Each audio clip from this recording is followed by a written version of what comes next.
Well, actually, two head prefects, Alex and Sarah, and myself. What was really funny was Sarah's first reaction when he first found out he was elected as a prefect. And the first thing he could say was, Alex, you're doing the speech. Okay. Just like every year, the head prefects give a speech on behalf of the graduating class where we talk about how being part of the Heritage School has been for us, but also experiences with classmates, teachers, and school life as a whole. It's quite difficult to pick a beginning to talk about, as we have all come in at different stages of our life. But why not start from our early days at the old Heritage? Those were the funny days when some of us were late to lessons because we decided that bumping into each other on the way to lessons and taking the long way around the playground to collect the homework diary our friend threw out the window would be a great excuse. It actually works sometimes, just sometimes though.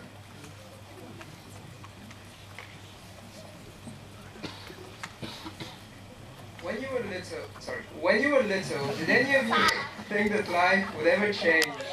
That you would stay the same and time wouldn't matter?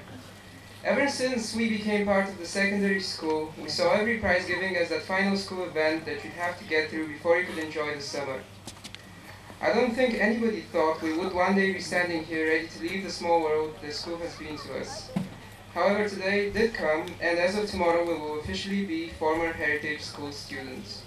But just as today is our last day, it is also yours. It is your last 22nd of June, 2012, and you will never have another. Every day and everything in life is unique. You are all unique. Your teachers are unique, and the school is unique. I'm not going to say something cliché like live every day like it's your last, but time unfortunately does run out, and we must do the best with what we have.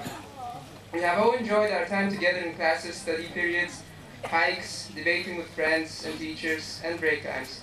But we no longer will, and in time, neither will you. Also, try to be as independent as you can be, and to think of school as a challenge rather than an obstacle. It's easy and tempting to rely on teachers, but it can become a weakness, and the more you can do by yourself, the further you will go.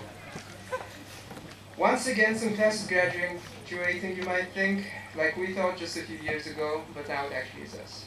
13A managed to keep the same form tutor through the full 7 years of senior school. 13B has done some things somewhat differently. I've been through no less than 6 different form tutors. And although some of them have moved on, we want to thank them all for the support and helpful guidance they've given, including Miss Howard and Mr. Ponias, who are still with us, but also Mr. Bazzi, who so kindly adopted us for our very last year here.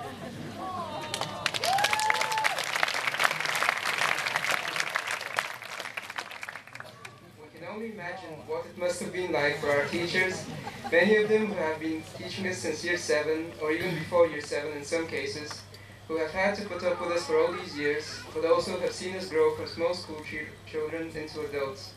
To most of us students, our teachers have remained the same people to us for all these years, but they will have witnessed us change drastically, and we are now emerging very differently to how we came to them for the first time all those years ago. Even during our PE lessons, on the way down to the pitches, we bumped into our junior school teachers and ended up having conversations together, and they are so proud to hear our progress with school and plans for the future. The relationships that have formed over this time is without a doubt something that is incredibly important to us. Over time, our teachers have become more to us than simply teachers that just teach. They've guided us through hard times and shared the good times with us, just like our good friends have done through our years growing up. It's far easier said than done, that's for sure. We are definitely not what you may call the perfect class. We've made mistakes, we've done things we shouldn't have, not done things that we should have done. So maybe in those simple terms, we maybe not have set the best example, but hopefully you guys here might see that maybe there's a little bit more to us than that. In the next few months, we're going to many different places, as far west as the USA and as far east as Singapore, and many places in between, to do many different things in many different places, because we know we're all different. We're not all meant to go to the same place, to do the same kind of degree, get a similar kind of job, and perhaps that's why it hasn't been the smoothest of journeys. If you follow our heart and mind, like I'm proud to say, we Year 13 graduates this year has done, it's not going to be easy. You will come up against obstacles here at school and much longer afterwards, but I'm proud to say that we're part of a school that encourages this diversity in us and helps us to find our own path to follow and gives us whatever it can to achieve what it is that we want. And there's one man who's been there all the way to help us do exactly that, Dr. Kouros.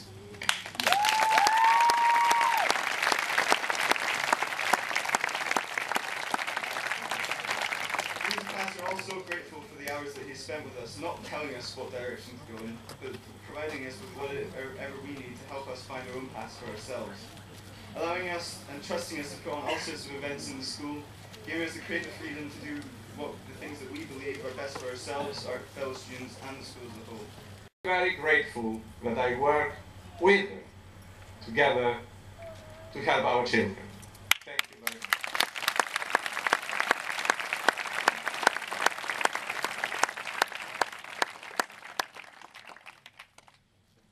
And when a teacher in the kindergarten sees that a child of 4 years of age will have a tremendous future, and she is then proven right, that is a tremendous achievement of the teacher, of the school, of the family, and of course, of the student.